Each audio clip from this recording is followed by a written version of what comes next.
Good afternoon, everyone. Welcome to another edition of 10-Minute Tips, where every week on Tuesday and Thursday at noon Eastern Time, I am live on my Facebook page.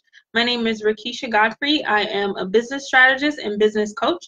I specialize in working with creative-minded people, and I help them turn their crafts into coins, their DIYs into dollars, and their projects into profits. So I'm going to give everyone a few moments to get the notification, and I also want to go ahead and share the video. Please feel free to share this video with anyone that you think might be interested. Hi Risa, thanks for joining. Please feel free to share this video with anyone that you think may be interested. There will be a replay posted to my Facebook page as well as my YouTube channel, which is Rickeysha Craftinista. So thank you for joining me. And like I said, I'll give everyone a few more moments just to join before we get into the weeds and we get to the fun part. So as I said, for today's class, I wanted to talk about, just for a couple minutes, I wanted to talk about creating your own good fortune, especially for startups. I know a lot of times people talk about beginner's luck, and so that's what I wanted to talk about today. So I'm going to go ahead and share this, and you can feel free to share it as well.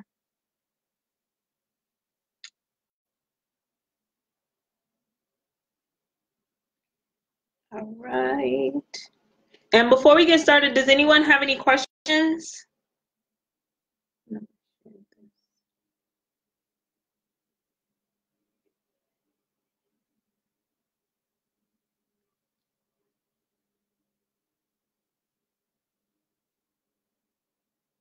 All right, so did my part and I shared it. So I'll allow everyone to join as they get the notification. So if you're also, since this is going to be recorded, if you're watching the replay, just make sure that you leave a comment so I'll know to come back and address any questions or anything that you might have. So so I'll go ahead and get started. So good afternoon, everyone. Thanks for joining me for another edition of 10-Minute Tips. My name is Rickeysha Godfrey. Hey, Jean. Hey, friend.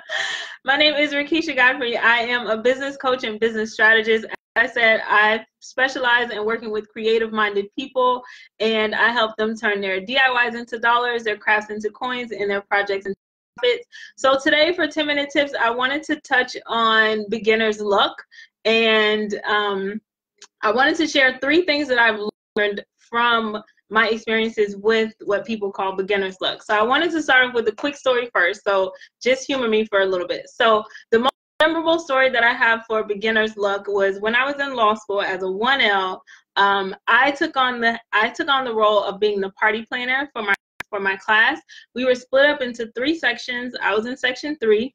For life, and we were really stressed, and so I got the idea that I was going to plan a game night, and it wasn't going to be anything too complicated because we were in law school.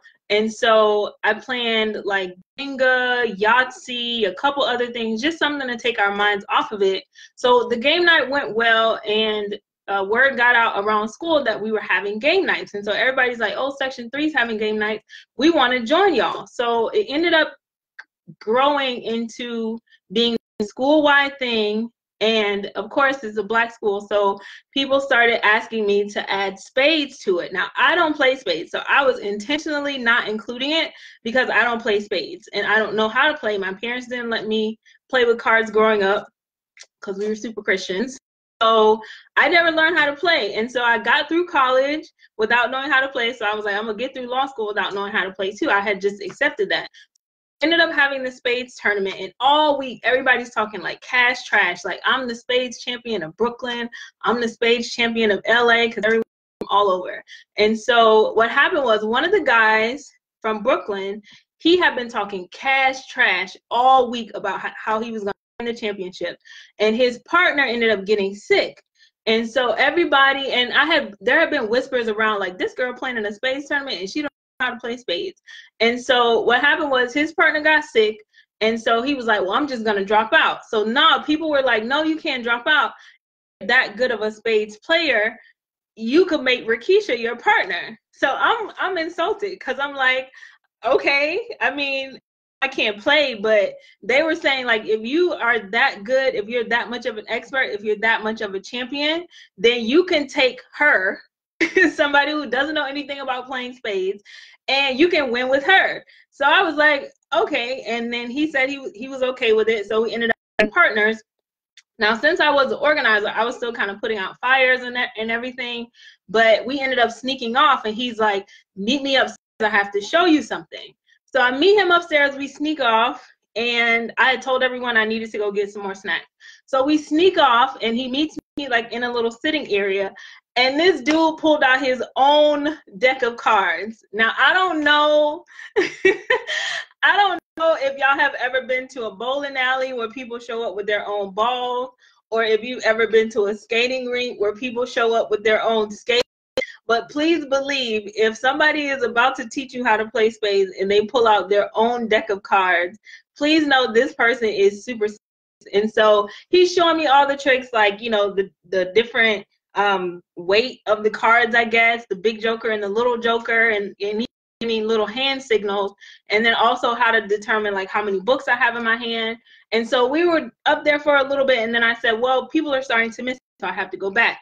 So we ended up knocking some people out in the first round, and these people have been talking cash trash all week, and then here you have this dude who, this novice, which is me, and we ended up beating some people. Now, I didn't finish the tournament because I had too much going on with actually running it, and so we ended up having to just forfeit. But people were saying like, oh, you guys just won because you had beginner's luck on your side, which may have been true, but at the same time, what they didn't know is that this expert and champion had taken me to the side and told me everything I needed to know in order to be successful at playing spades. And so when I started thinking about what kind of coach I wanted to be and what kind of strategist I wanted to be, I thought about that story and how he was pretty much my secret weapon. Like, people saw me winning and they were looking like, how was she able to do this? Because I didn't think she knew what she was doing. I didn't think she knew what she was talking about. And lo and behold, we ended up winning. And we didn't win the championship, but we won a couple games, but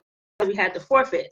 And so from that experience, I learned 3 things about beginner's luck. And the first thing that I learned is that you have to be teachable.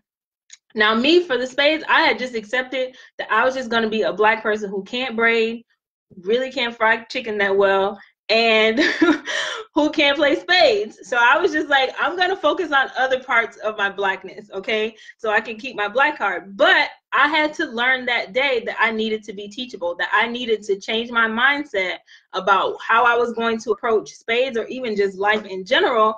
And I needed to be teachable. I needed to change my mindset. And I think a lot of people think when you say teachable that it means, you know, you're going to have this set of notes and you're going to get a test and then you're going to be able to pass the test. But that's not always what it means to be teachable. Sometimes being teachable means you also have to have the mindset to be willing to accept the tips or the strategies that someone's going to give you. And an example, I've had a couple clients who really struggle with insecurities, and no matter what I told them, no matter what strategies that I know work, they were not in the mindset to even believe in themselves enough to try what I was telling them. They were experiencing such a block in their mindset that even though I'm telling them this is what you need to do every day, here's your task list, here's your action plan, they couldn't even follow through with it because their self-esteem and their insecurity was getting the best of them.